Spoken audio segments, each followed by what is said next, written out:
This week we had another aviation tragedy. Flight 804 vanished, and there's been a lot of theories as to exactly what happened. There is no definitive answer as yet, but our aviation expert, Rich Kaplan, has some interesting thoughts and theories he's going to share with us.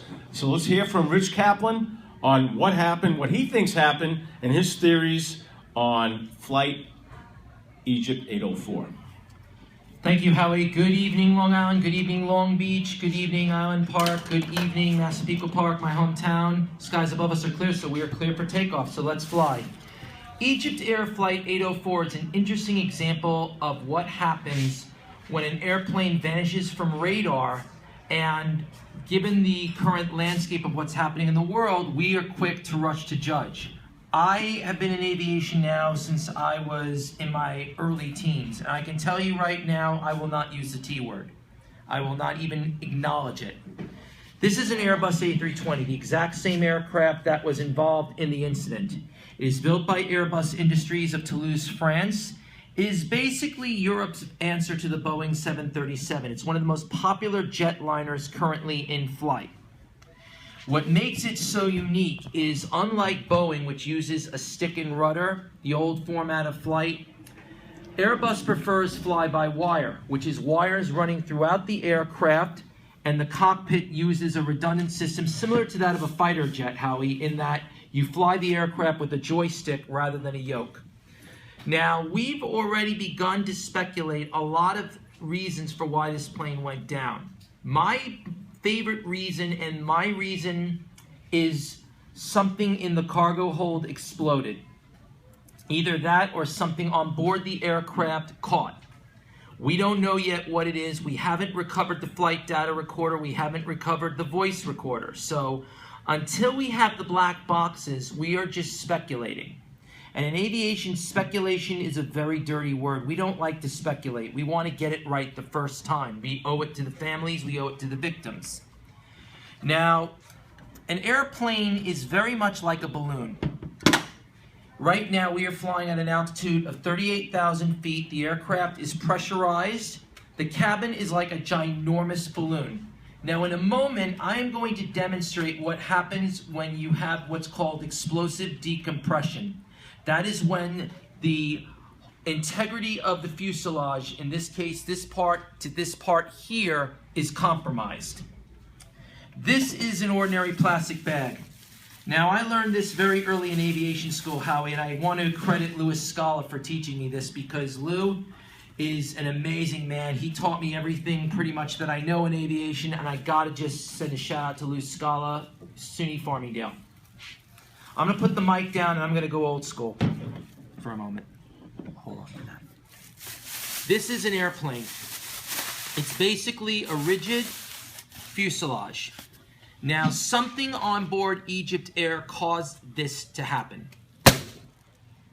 Now we're losing air. We're losing oxygen. You can't pressurize at 38,000 feet. If you lose pressurization, those breathing masks come down. That would explain why the plane was flying like this. Something caused the fuselage to decompress. The pilot, the reason I believe the pilot was circling rather than plunging is what's called auto-rotation. Helicopter pilots do this. Helicopter pilots love to auto-rotate. They use the rotor blades to generate lift. The same in a commercial jetliner. You're trying to prolong the flight. In this case, he is off the coast of Alexandria, Egypt. Now, he's flying over the Mediterranean Sea.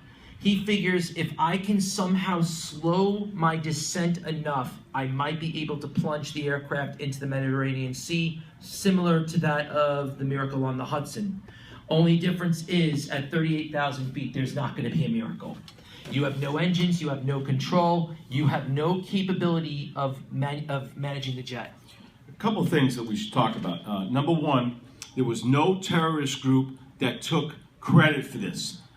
No ISIS, no other group, so that's one very important fact. The second important fact is that there was no recording of any stress or any panic from the pilots. So it just happened frequently. So those are two things I want to expand on. That number one, not one terrorist group claimed responsibility. And secondly, from the communications, there was no stress of any kind recorded from the pilots. Absolutely, Howie, absolutely. Now, this brings about a theory that might scare some people. There was smoke in the cabin. Now, somebody said that they believe there was smoke coming from the lavatory, which means the passenger might have been smoking a cigarette on the airplane and set something on fire accidentally. It's possible, it has happened before, it's not unusual, and it would cause the systems in the rear of the jet where you have your wires to malfunction.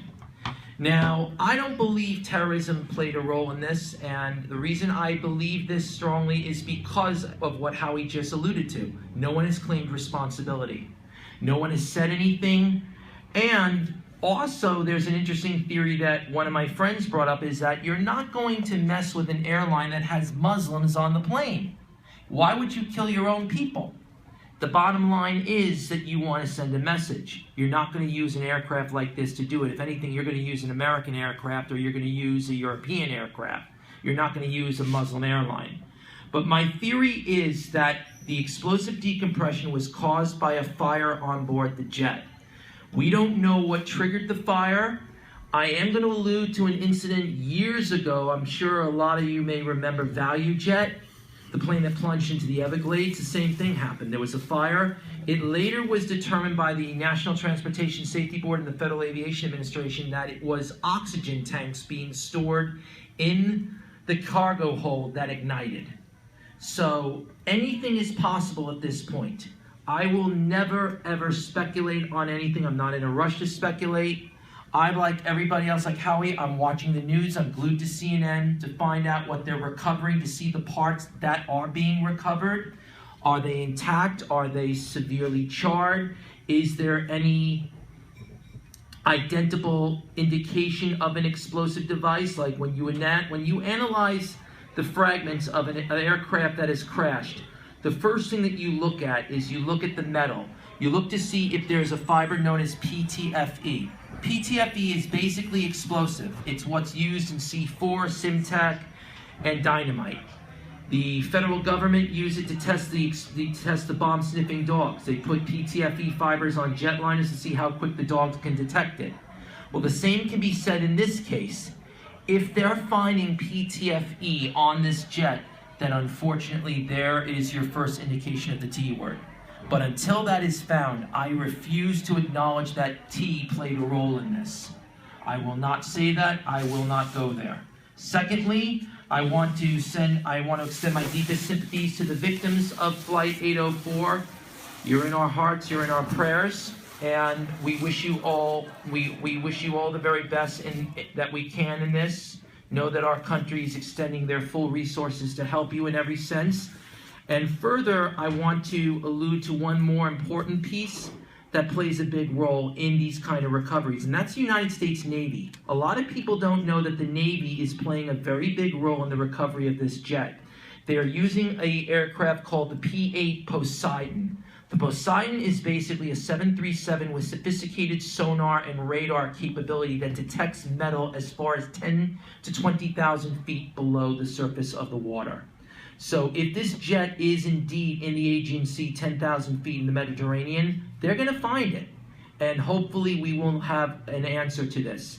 And finally, my term of the day for all you kids out there who are into aviation is decompression. That is, like you just saw, when the aircraft's fuselage, the integrity of the fuselage has been compromised. That's going to do it for this segment of Clear for Takeoff. We've just been cleared for takeoff. You have a wonderful weekend and enjoy Memorial Day. Let's go Blue Angels.